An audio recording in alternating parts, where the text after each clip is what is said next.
maanta waxaa laga yaabaa inaad laysu weydiinayey axmed iyo siciid iyo way yimaadeen shirkii dhuusamareeb mayna tegin talow maxaa lala iman doonaa maxay sabab tahay shirka dhuusamareeb asbaabaa jiray dhuusamareebtu wadahadal baan ka galnay prime minister baa ku jiray waxaan ku heshiinay guddi in la qabto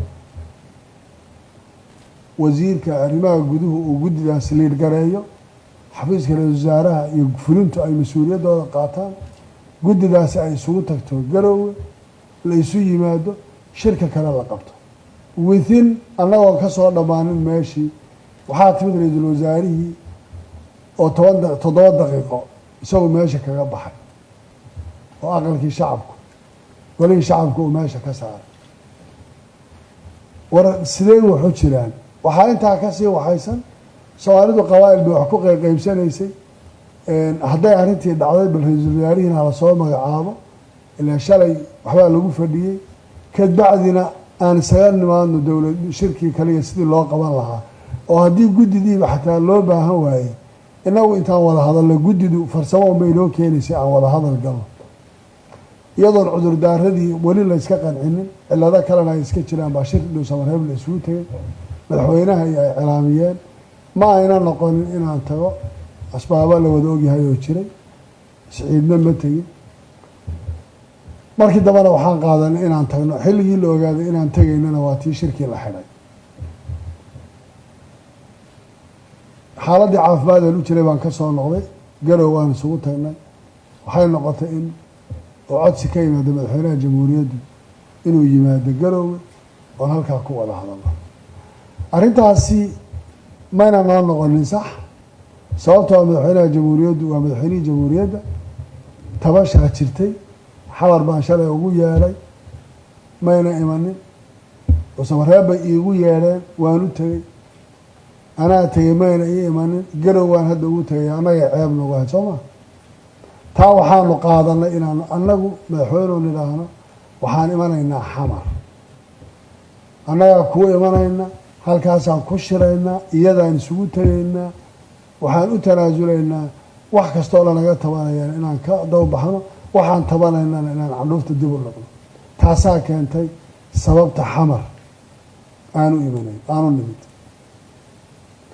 weliba soomaalidu waxay tidhaahdaa waxaraha hooyadood geerida way ula sugeen laakiin mareegta u dheer mareegta waa la wada yaqaanaa sooma ilaan hooyada iyo waxartu way wada dhiban karaan laakiin mareegtu waxarta qoortay kaga xidhanta way isku laabi kartaa annagu weli dowladda taagtaagnina way jirtay arrinta gobolka gedo oo culays lagu haysayna way jirtay oo tabasha ka jirtay dhuusamareebna aan idhaah hoos u dhigno oo gaar noo ahay iyadoo intaasoo dhan jiraan qalbi fayoobina aanaan dowladda ku kala maqnaynba waxaan go-aansaday inaan xamar nimaadno oo siciid uu yihi ilaa wa ilaa halkaasaan tegayna aan tagno aan qaadanno inaan xamar sidaa ku nimaadno aan nimaadna xamar arrintii gobolka gedo guddi baa ka hadlaysay waxaan rajaynayaa intaanaan halkan ka tegin inay hawshaasi dhammaanayso oon dowladda wax isla gaadhayno oo waxyaalaha aanu ka wada hadalay meel la gaadhsiin doono oo si niyad wanaaga barnaamijkaasi uu hadda ku socdo arrintii guud maalinood waad arkayseen waxoogaa hadallo lasoo twitter-gareeyey siciid iyo axmed iyo shir baa la diiday waxaan idhi haddii shalay dhuusamareeb shirkii ahaa diidmadu ay ahayd niman baa ka maqnaa inaan annagoo saddex haddana intaan shirray hadhow aad maxamataan oo tidhaahdaan ari hadday saddexdii qoyska ahayd ba haddana wax shiraysee masiirka iyaga maa ka talinaya warkaasi war kale waay taas inaanaan shir intaanu gallo saddexdayadu communikee soo saaro nooca doorashada ka soo hadallo warqad kale aan soo saarayo waxay macno tiraysaa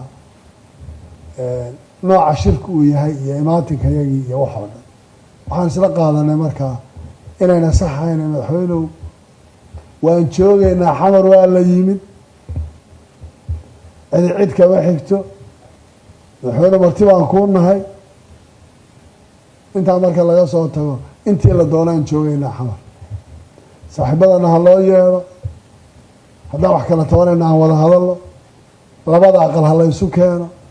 golaha shacbiga ha la soo reebo meeshuu isbiirku ku socdo dib ha loo soo celiyo aqalka sare ha loo geeyo hore ha loo jiido hala wada hadlo dadka siyaasaddaani ay ka dhaxayso kulligood goobta ha ku wada hadlaan laakiin labadii aqal oo is-ilowsiinaya o is-ignoor garaynaya dowlad goboleedyadii oo laba khaanadood lagu kala ridayo madaxdii oo buuq iyo dhibaato kale ay jiidayso wax macnaa nooma samaynayso in la yidhaahdo doorashaa laga hadlayaa waxaa asalku uu yahay in marka hore midnimada la ilaaliyo siyaasaddana la ysu keeno waxaa jira niman madaxweyneyaal soo maray damci uuna ka dhammaana weli da-yar iyaga laftoodu meeshaas madiine korkeeda degan damci uu ku jiro xaqna oo leh inay siyaasaddii iyo taladii wax ka geystaan waxaa jira axsaab layidhi samaysta saana wax laydinku samaynaya waxaa jira dad badan oo damac aan wada fiirinayo aragtida aan qabaa waxay tahay maanta qof ka maarmaa ma jiro aan isu wada nimaadno ha la dhammaystira waxa yaalla madaxdii ha loo yeedho prime ministerka maqane hadhow qola ay odhan doonto ariha qodkaa iyo xageed geyseen hala keeno waxaan isku ognahay aan wada dhammayno intaan doonna aan joogno ceeb maaha inaan muddo badan joogno dagaal baa nagu socda culays siyaasadeed baa jira waxaasoo dhan oo jira maanta culays naguma haysa inaan xamar joogno sababto xamar wataan kusoo koray joogisteedana aada baan ugu faraxsana annagoo wax isku og markaa aan dhammaysano yaan la isugu soo noqonin oo madaxweynaha yaan la xamanan la odhan madaxweynuhu wuxuu la jidsida extension buu rabaa oo golaha shacabka yaan la odhan mursal iyo muudda extension bay raadinayaanoo golaha aqalka sare sabab bay uga cararayaan oo dowlad goboleedyada yaan la xamanna waxay doonayaan inay baarlamaan iyo wajaabka ku wataan intay la soo baxaan inay raggaan hadda fadhiyo wada caydhiyaan ay kuwa kala keenaan oo xanta intaan iska dayno innagoo ishor fadhinaa wax isu sheegno mayna saas ahay innagoo ishor fadhina oo aan is arkayno oo wada joogno oo la isxamanaynin reality ha laysu sheego markaa kadib waddankaan aan badbaadino hal accident oo dhacay waddankaan dhibaato ku yahay waan garanaynaa shalay waxaan soo marray ma doonayna inaan dib ugu noqono raggaan waan soo dagaalanay waa la soo heshiiyey meel badan baa la soo maray waxaan maanta ka wada shaqaynayna waa soomaalinimada asalkuna waxaa weeyaan in aan isu wada nimaadno wada tashanno saacadaha aynaan fiirinin waqtigu uuna cidhiiri inagu noqonin aynaan odhanin waqti baa nagu socday aan wax dadisan qof waxaa la yidhi nin hulaab xun in wax qarsan baa la moodaa qolada dowlad goboleedyadu hulaabta xun hay iska daayeen xildhibaanada iyo senatarada indhaha u guduudinaya leeyihin sidanaan yeelana ha joojiyeen qolada golaha shacabku waxaanay gaar iskaga dhigayaan iyo ay la ordayaan hulaabta xun ha daayeen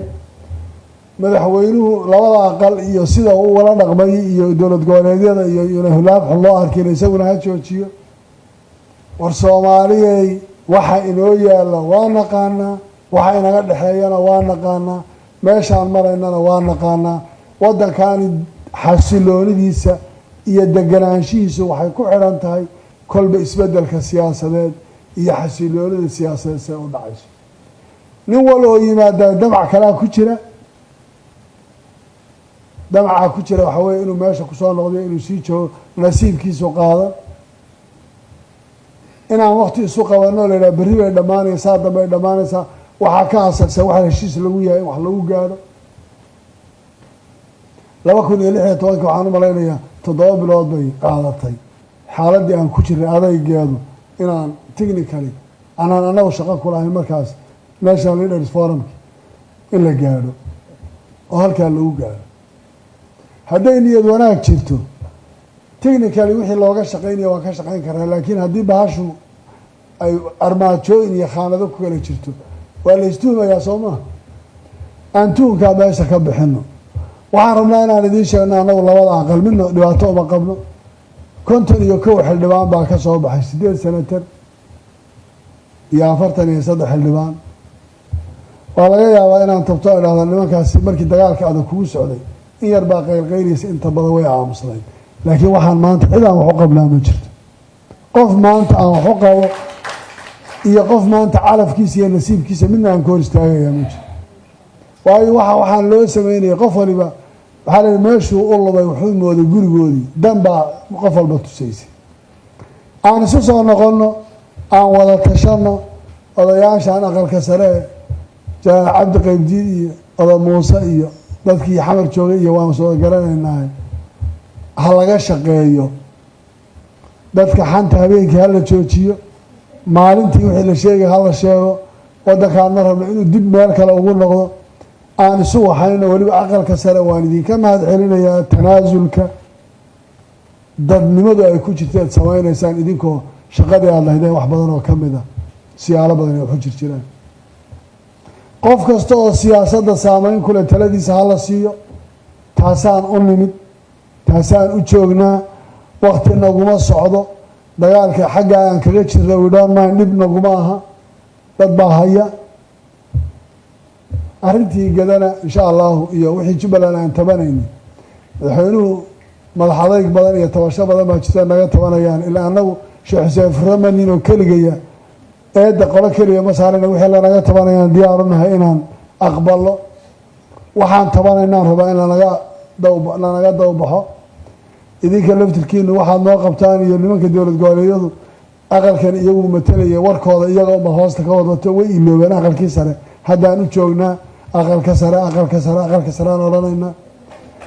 siyaasadda iyo dantana aynu heshiis ka noqono aada baan idinku rajaynayaa wanaag khayr badan baan idiin rajaynayaa